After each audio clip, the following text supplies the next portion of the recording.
Outside the Lines first report right now. It's a touchdown, USC.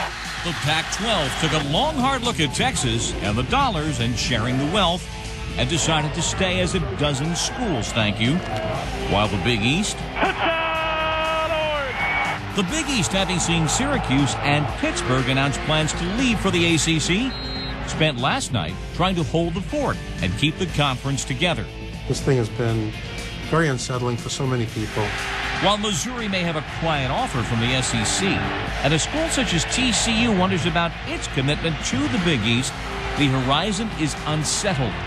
This is about football, and when football's involved, it's about money. There's got to be a system, a mechanism, a protocol. If it was about basketball, we'd still have a nice 9-team Big East League, but it isn't. Mark Emmert is not in charge. There's got to be a better way to do all this. Today, Outside the Lines, the continuing realignment, a ballet of frantic self-interest throughout college sports.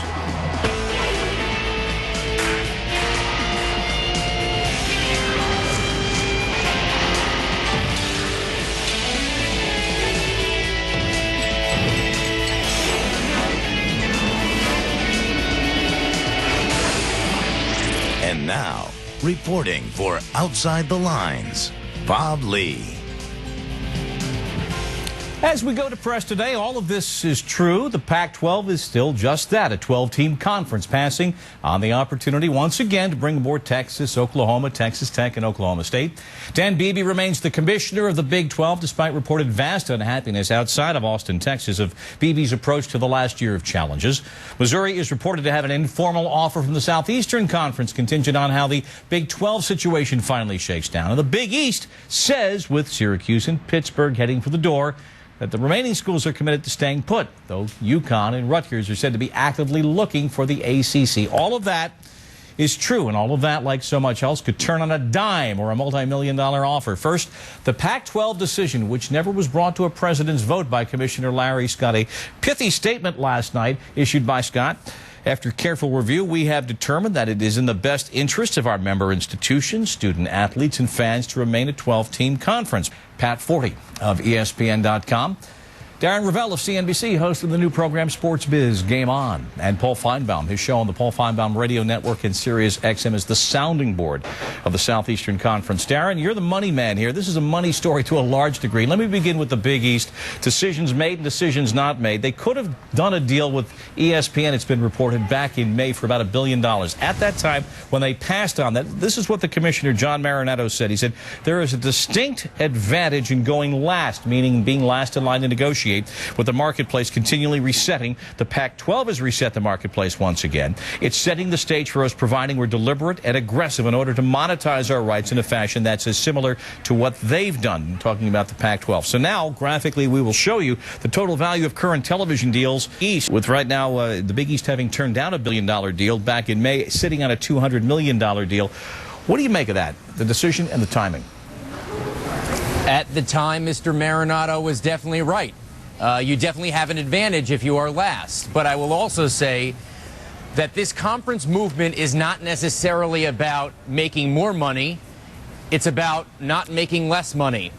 And, you know, Joe brought up the point of, is it really worth more money potentially if you go to the 16? And from what I've been told, it might be impossible for the 9 that are in the Big 12 to make as much money as a Pac-16 would make.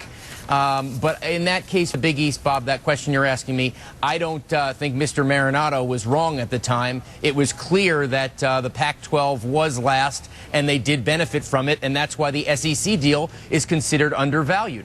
Paul, let me turn to you and let me ask you an SEC question, because now we understand that there's that quiet, reported to be informal feeler to Missouri, based on what else happens and shakes down with the Big 12 as we try and keep our chess pieces separate. Is that your understanding? And if things crumble down in the Big 12, is Missouri going to make a move in a flash? Well, I think that is my understanding, and already there's been brushback. We had a caller yesterday, Bob, from an A&M fan who said, we don't want Missouri in the SEC. And I said, hey, buddy, you're not in the SEC yet. That's how crazy it has been, and that's how people down here don't want any part of Missouri, with all due respect to Pat Forty. Well, okay. Let's talk about the Big 12 to this extent. Dan Beebe, I mean, Oklahoma certainly their official position seems to be we need a new commissioner. What's his lifespan in that job if this conference stays together? I think it's tenuous, Bob. But the funny thing about it is, I think it's very tenuous, Bob. I can't, for the reasons that obviously it's more than just Oklahoma, I think, that has a problem with Dan Beebe. But the funny thing is that if Oklahoma is really calling the shots here, what do they have to back themselves up? I mean, basically, my understanding is that David Boren was holding a pair of twos and acting like he had a royal flush with the Pac-12, and when the Pac-12 says, we're not taking you, where else was Oklahoma going to go? But they're saying, well, we'll come back if you will meet our expectations here. I'm not sure where they're getting their bargaining power. Darren, I understand you've got some earpiece issues, so if you want to take your earpiece out after I ask you this question, but give us some perspective on the size of Texas here. How much of the big gorilla, if they are indeed that on the walk, are they compared to other schools? Well, obviously, Bob, the Longhorn Network does provide something that no one else really has. You know, the guarantee of getting $10.8 million a year, a 3% increase every year, to the point where ESPN makes $295 million, and then they get a large share of the profits. So, you know, I did think that would be the holdup in the Pac-16. I didn't think they'd be able to go. And, you know, then the choice is, do they want to go to the ACC, or could they possibly be independent? In order to be independent, though, Bob, Texas certainly makes sure that the Longhorn Network deal does work. I know ESPN's committed to it, but as of right now, the carriage isn't necessarily as strong as it could be. So Texas's power is going to depend on whether the Longhorn Network works or not. And people have been making it like it is a done deal. It has worked, and it's just in its infancy. So their power is going to be dependent on whether it works or not. All right, Pat, we talk about game-changing forces on this chessboard, if you will, and Darren has laid one out as Texas and the Longhorn Network. There's also Notre Dame football. I'd like you to listen to something that Jim Boeheim said earlier this morning on ESPN Radio about the Big East and Notre Dame. Give a listen. If Notre Dame had come into the Big East for football, we wouldn't be having this conversation today. I don't say they had to. I don't criticize them. I mean, but if they had come into the Big East for football, we wouldn't be in this position today. We have a very stable conference, but we don't have that.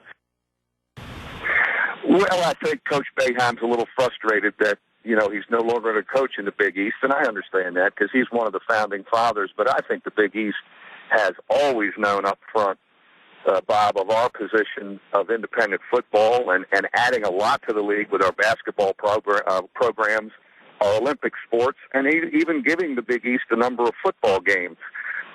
So, yeah, you know, I think that's kind of a shot in the dark there at the end of the game because I think everybody knew our position and our role within the league, and we love the league. As far as our basketball program, Bob, we've got momentum in this league now after trying to figure it out when we first entered in the mid-'90s. So, God, I'm a Big East guy, and we want to see this thing survive and help to kind of rebuild it right now. So Jim Boeheim earlier today in a conversation I had with Mike Bray just before the beginning of the program. So, Pat, what do you make of the analysis there? Who do you think has it nailed more perfectly? I think Mike Bray does. You know what I mean? I'm not sure that the Big East ever could have been under a realistic assumption that it was going to get Notre Dame as a football member. If Notre Dame were going to play football anywhere, it would have been the Big Ten, and they would have taken all their sports into that conference. Instead, the relationship was working well for the Big East as far as they got as much of Notre Dame as they were ever going to get. So I don't think you can lay it at the feet of Notre Dame. And I'm not sure Jim Boeheim was completely doing that, but to have said that, you know, that Notre Dame ever really even led on the Big East in any capacity, I think would be inaccurate. How important a TV property as an independent, Darren, is Notre Dame? Can they continue? They have several incarnations of this deal with NBC. How long can that continue?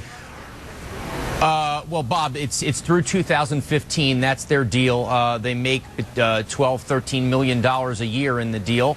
And I think it's going to be dependent on whether they think they're going to get the next deal. It's been going for several decades.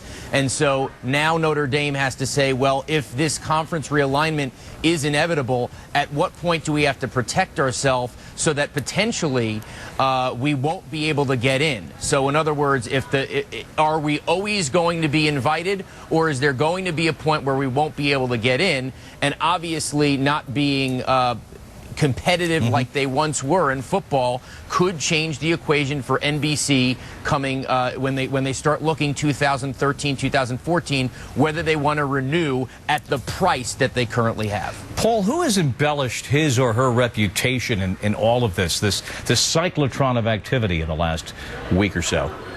Who's looked like the visionary? Well, I think Larry Scott is clearly the Gordon Gekko of this operation. Is that a good thing? It didn't end well for Gordon Gekko. I don't know.